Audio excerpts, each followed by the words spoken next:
Discussion keeps the world turning. This is Roundtable. The biggest climate solution is not a new invention. It's something that we're already throwing away. Millions of tons of food wasted every single year is making the planet warmer, but it doesn't have to be this way. In fact, it's actually one of the simplest fixes that we have. So if that's true, why are we still so bad at it? Coming to you live from our studios in Beijing, this is Roundtable. I'm Steve. Thanks for sharing your time with us today. And for the show, I'm with Fei Fei and Yushan. First up, what if the biggest, or one of the biggest, climate solutions was already sitting in our homes, in our kitchens, to be more exact, uneaten and thrown away? At this year's International Day of Zero Waste, food waste is under the spotlight as nearly 1/5 of all food available to consumers ends up in the bin every single year. That is a shocking statistic. And it's not just about what we lose on our plates either. This waste is fueling climate change. It's draining precious resources like land and water and energy. So if cutting food waste is one of the easiest ways to fight climate change, then why are we still so poor at it, and why aren't we getting better? And what would it actually take to build a zero waste future? Good afternoon, Fei Fei and Yushan. It is shocking, that statistic, is it not? 1/5 of all food available ends up thrown away every single year. Yeah, and also this number is based on a 2022 survey that said approximately 1 billion tons of food were wasted. That means 1/5 of all food available to consumers. And thinking about how many people right now worldwide are still suffering from starvation. These numbers just more shocking than that. And also when it comes to food waste, it costs the global economy an estimated $1 trillion every year as well. So not only it's a big threat to the global food security, but also it's not really economical if we put it that way. Yeah. But anyhow, today, March the 30th, is the UN's International Day of Zero Waste. Yeah, and the International Day of Zero Waste, oftentimes when we talk about these days, Yushan, they started in 1992 or 1974. This one didn't start that long ago, as a matter of fact. It's only been a few years. No, not at all. This one, the International Day of Zero Waste, was actually officially proclaimed by the UN General Assembly on December the 14th, 2022, so only 4 years ago. And it is observed annually on March the 30th every year. And I think one thing that I noticed that's kind of surprising to me is also not only on the amount of food we're wasting, but also on the fact that how big of a deal it is causing regarding climate change. Because you might not know this, but food waste is actually a critical issue for climate change due to its massive carbon and methane footprints. There are two forms that I learned. One is the more direct footprints cost, meaning the greenhouse gas it produces. So globally, food loss and waste generate 8 to 10% of all greenhouse gas emissions. And also a significant, a really major part of this impact comes from methane, a potent greenhouse gas, and also the rotting organic waste alone accounts for up to 14% of global methane emissions. We might think that when it comes to pollution, there's like chemicals, there's all sorts of things that can enter nature, and we think a lot of the times that organic produce, they just rot and becomes part of the nutrient for the soil. But in the meantime, they also produce this amount of gas. And then this is only the direct footprints. When it comes to indirect ones, wasting food also means wasting the vast amount of land, water, energy that are required to produce, process, and transport the food that we're wasting that never gets to be consumed by people. So if we have to look at it in a more holistic way, this is a systematic issue, if you ask me. Yeah, and that's why reducing food waste is recognized as a top solution to make our planet a little bit greener. And food waste is at the center of this day. And it is actually this day, right? International Day of Zero Waste. And they're highlighting the zero, it's a quote, zero waste starts on your plate. So it's really focusing in, zeroing in on that. We're going to talk about that a little bit later. But where does food waste actually happen? I mean, households remain the largest contributors, but it's not just at households, of course. Yeah, so in like a more jargon term, we're talking about food waste among experts or industry insiders. They will call it food loss and waste. And the food loss part is mentioning to the industrial part of this issue is like when it comes to during the harvesting of agricultural produce, or during transportation in the logistic department, or on the shelves, any steps before it reaching to your plate.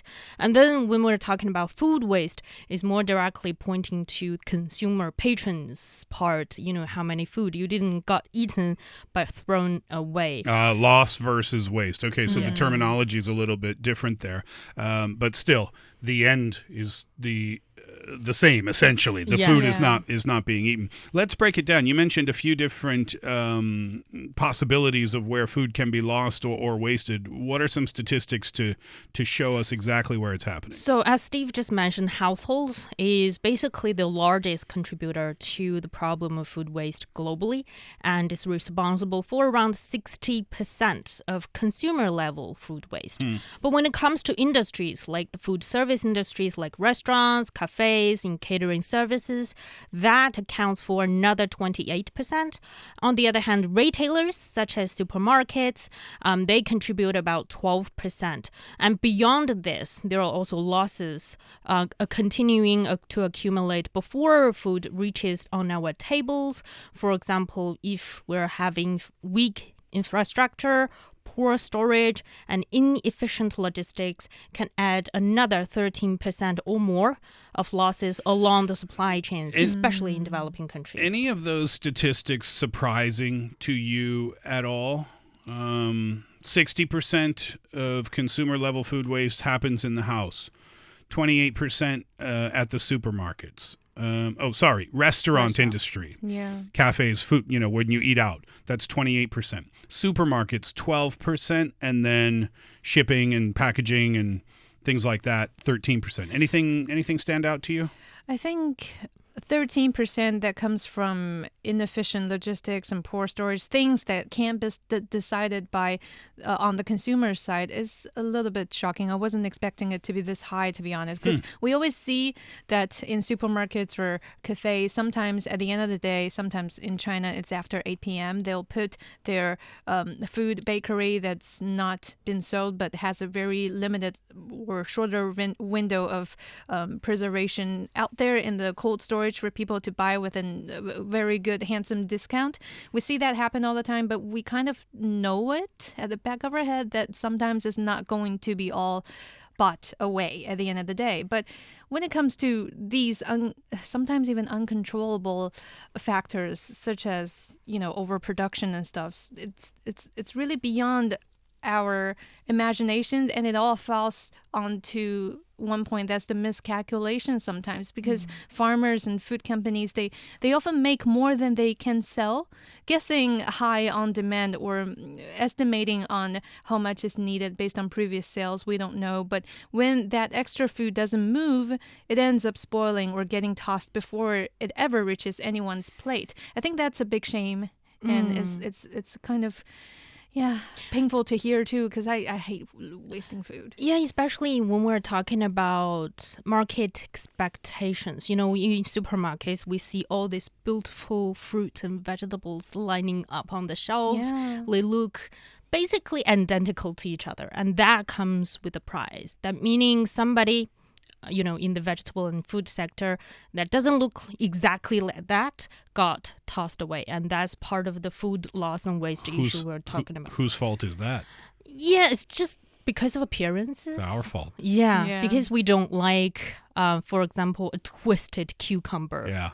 And we've talked about this before in the UK. Yushan, I think you were on that show that day, if not maybe it was Yushan, we talked about the UK, and if the cucumbers in the UK have to be at a certain degree. Yeah. Was that you who were mentioning that, I think Fei? it was a Hongling with us. And if they don't meet that angle standard, then they don't make it into the supermarket. It was something along those lines. But for me, that's the blame there goes solely to humans shopping in those stores and to no one else. Yeah, and also when it comes to these vegetables and leafy greens in general, they are actually one of the most wasted food category in the world. Well, for example, in the United States, lettuce is the most wasted item, with only 25% of the grown lettuce annually being consumed, so the rest got tossed away. Thinking about it, when you buy a lettuce, the outer several leaves got tossed away. Often the case. Almost immediately. Yeah. Okay. It happens on the farmland. It happens again before they reaching the shelves, and possibly again when you are consuming it in your kitchen. You just toss away. I never thought about that, but that totally makes sense. When we see the head, we call it a head of lettuce in English. When we see the head of lettuce, we assume I assumed kind of that's how it was picked. But that wouldn't be true at all. No. Yeah, it would get smaller and smaller and smaller as it gets closer to your kitchen. China has similar numbers in terms of vegetable loss. Vegetables, that's the highest loss rate here in the country at over 34%, with nearly half of this loss occurring during post-harvest handling. So that's a little bit. I mean, it's a little bit surprising, perhaps. We're speaking about logistics and shipping and transportation and everything that happens, all the hands that go on the vegetables before they finally get into the market. But the good news, I suppose, or at least I guess, is that it's a problem that's fixable. But of all the statistics that we mentioned, and the reason why I asked you if anything stood out there, okay, again, I want to come back to these numbers. So infrastructure, storage, inefficient logistics, 13%. For me, that actually makes about sense. That sounds about right to me. You're going to lose some stuff in shipping. I mean, it could be because, pallet sizes are wrong or the damaged packaging or anything, right? Bruised down the way. Yeah, anything can happen. That one didn't really stand out to me. Supermarkets, yep, makes sense because you have a sell-by date, and if you don't sell it by that date, then it's just got to go somewhere else. In the bin, unfortunately. Restaurants, cafes, 28%, not really surprising because, people don't finish their food a lot of the times, and that's where that goes. But I think we are just ignoring the elephant in the room here. The household? 60%. So we are the problem here. You are the problem, Yushan, Fei Fei. Me too. I'm the problem too. But we don't seem to... I don't know what it is, but we don't, maybe you'll disagree. In my view, we don't seem to acknowledge this. We don't seem to take it particularly seriously. Yeah, I don't think most of us would label ourselves as a wasteful eater. Right. And I also don't think we do it on purpose. Exactly. But I think I remember maybe last year I did a story basically. I got inspiration from a dialogue with my mother. It's about mooncakes during the Mid-Autumn Festival. We got a lot of mooncakes at our home. And during that time, there was a sort of a news circulating online about additives in these kind of sweet pastry products that's supposedly, quote unquote, bad for your body. And my mom called me, said, you'd better toss those mooncakes away because even though I'm not really sure what that element is, I'm not really sure what exactly that kind of, ingredient do to your body, but just to be safe, just toss it away. And then I got this inspiration about, we toss we throw a lot of things away just in case, in case, it just one day past the best before date. I'm not really sure if that's edible, but just in case, I'll just throw that away. And I think that kind of mindset happens every day and almost to everybody. It is one of the many issues, and I've read this on multiple sites, is that people take the best buy date, not B-U-Y buy, but best buy like B-Y, as the date that it's safe for you to consume. Meaning people have this mindset that if it's one day after that, it's toxic or poison for you. But in reality, that best buy date is just the peak condition of the broccoli or whatever it is that you're buying. Expiration dates too. Now, I'm not saying throw caution to the wind and do what I did in college and eat 4 hot dogs that were 1 month past the expiry date. I still remember that one. You think you remember? Oh my goodness. I'll take that to my grave. That almost sent me to my grave. But the point is, yeah, you're right, Fei Fei, is that, yeah, we can be a little bit, I think, more flexible. But we'll get to some tips a little bit later on. We said that vegetables were a problem. Here are a few more. Breads. In the UK, bread is the top wasted food item with 900,000 tons discarded each year. American customers throw away about 800 million loaves of bread annually. In China, the waste rate for grains is about 16.4%. But unlike vegetables, the majority of that waste, about 57% or so, happens during the consumption stage. A little bit easier to understand, particularly with bread, because when mold appears on the bread. And also, I've worked in a bakery before in Australia. And, at the end of the day, all the loaves, all the bread on the shelves that didn't get to be sold that day got tossed away. Just thrown away. That's because food safety issues. Yeah. And I read that story. I think we mentioned it on the show. I read that story from Australia where they're not allowed to just donate the food to the homeless directly. Yep. It's more complicated than, Yeah, and the more I read, the more complicated it seemed, as a matter of fact. So that could be a part of the problem as well. Dairy is an issue. Yeah. The UK wastes about 490,000 tons. Fruits is a big issue. Potatoes, actually, in the UK, potatoes are the second most wasted food at 750,000 tons per year. In so some that's cases, if you look at the UK, the potato is always almost seen the same as grains and bread as a staple food. So maybe that's where the waste comes from. Well, I think when what do you call that? The eye of the potato? I forget. A little hole or something? No, the dent? The thing that grows out of it. Sprout? Yeah, thank you. Worry about my English sometimes. When the sprout comes out, people think, "Oh, I can't eat that anymore." Gone bad. Right? You can't just carve it. No. But it's true though. It's also said in Chinese. Yeah, it's true though. When the potatoes got the sprout coming out, carving it's it toxic. off. Yeah, carving it off is not enough. The whole potato is polluted. You're just supposed to not eat it. But I think that's the reason that I think for a lot of consumers, we need to learn about how to store them properly. So that it can, potatoes can be stored for a really, really long time if you know the science and tech behind it. I always just carve that out of there. The vegetable peeler has that little thing on it. Yeah, that's what it's for, right? To dig when out. You have the sprout coming out of that potato. Well, it's not like 4 feet long or anything. And I'm still here, so I must have done something okay. All right, so we've discussed all the problems. We went over some of the most wasted foods from different countries and also here in China. What can we do to combat this? What can we do about it?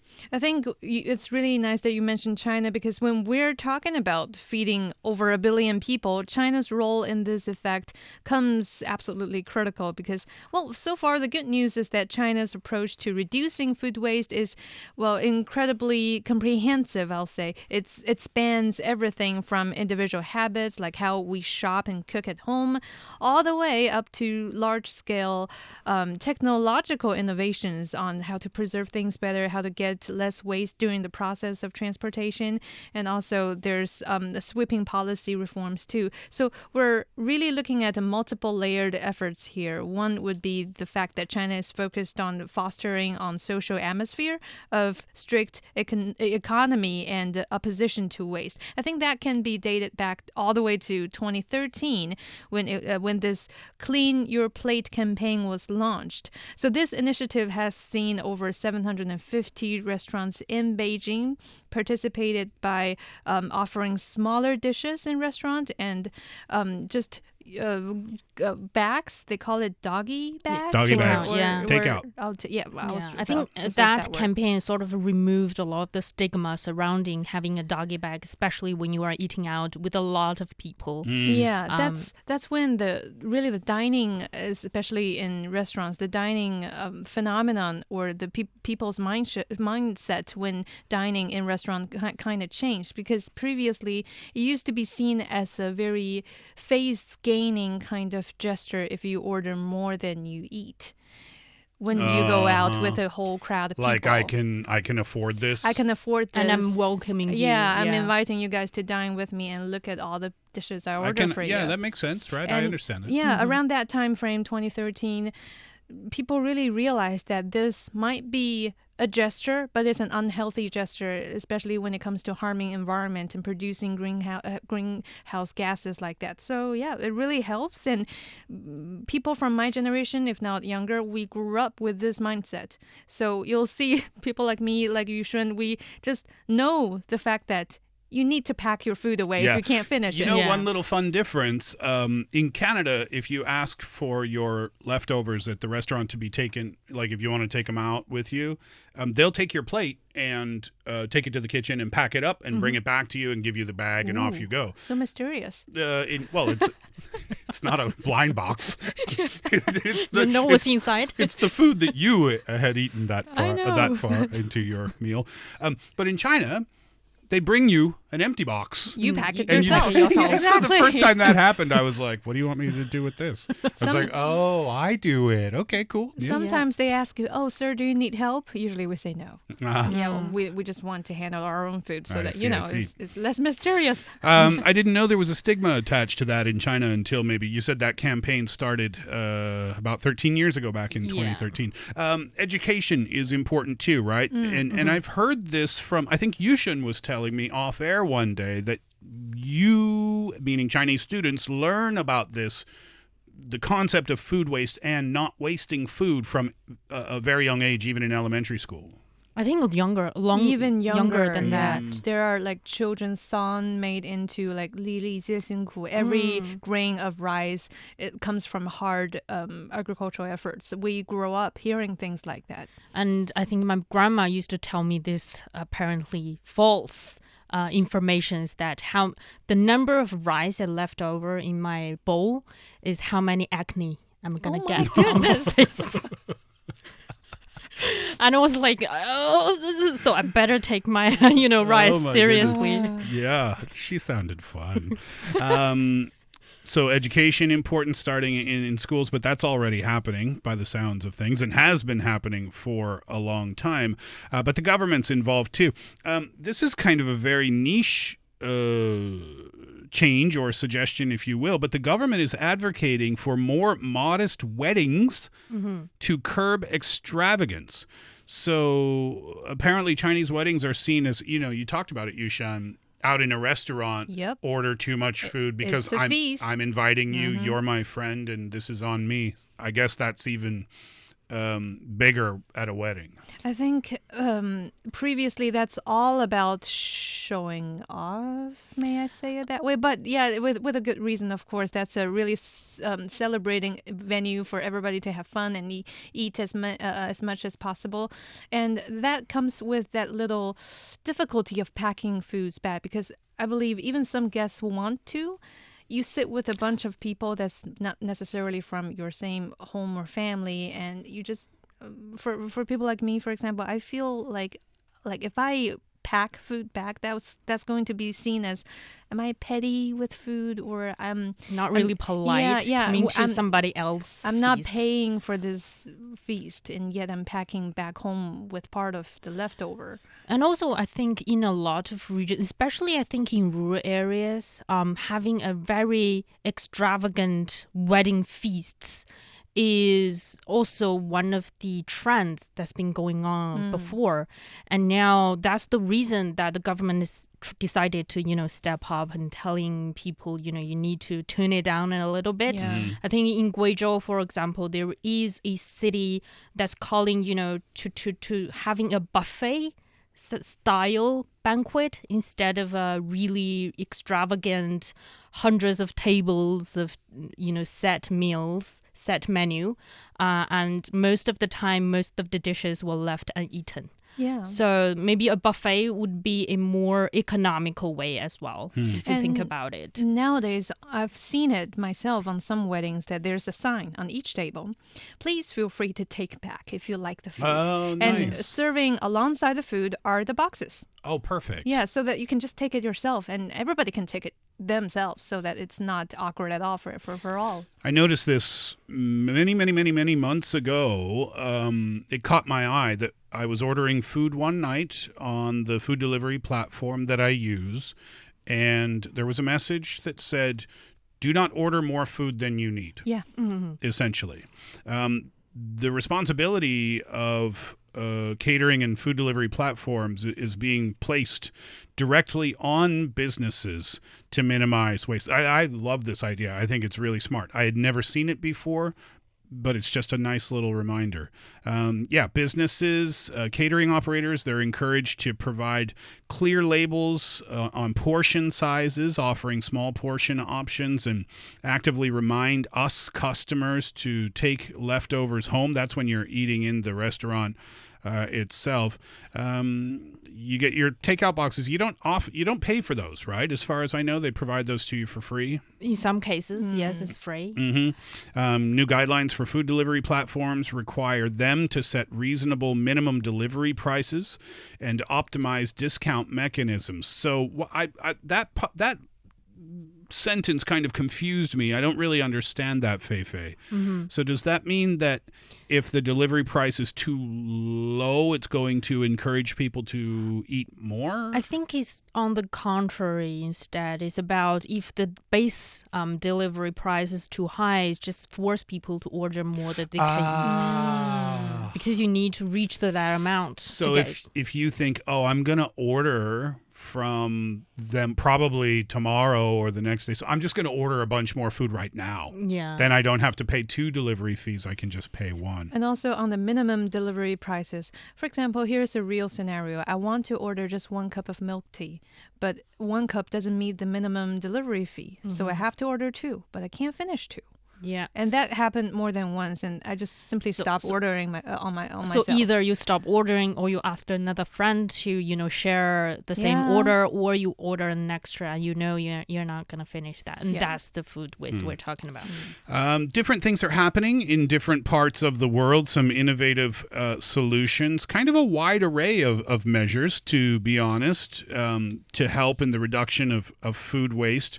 There's some high-tech stuff. There's some legislative stuff. Let's take a look at a couple of examples there. In Dubai, food waste is being transformed into fertilizer and animal feed, like insect or pet food.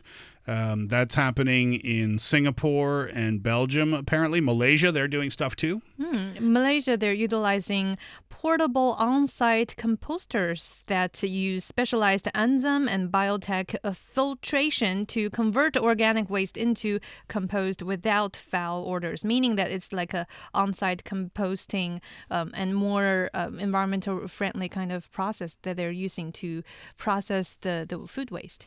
And also in Asia, there are also solar-powered dryers and processing equipment helping small farmers to turn those spoiled or unwanted crops into non-perishable food ingredients for the beverage and food sector. Because I talked to one expert before about how to cutting down the issue of food waste on the farmers' end in harvesting.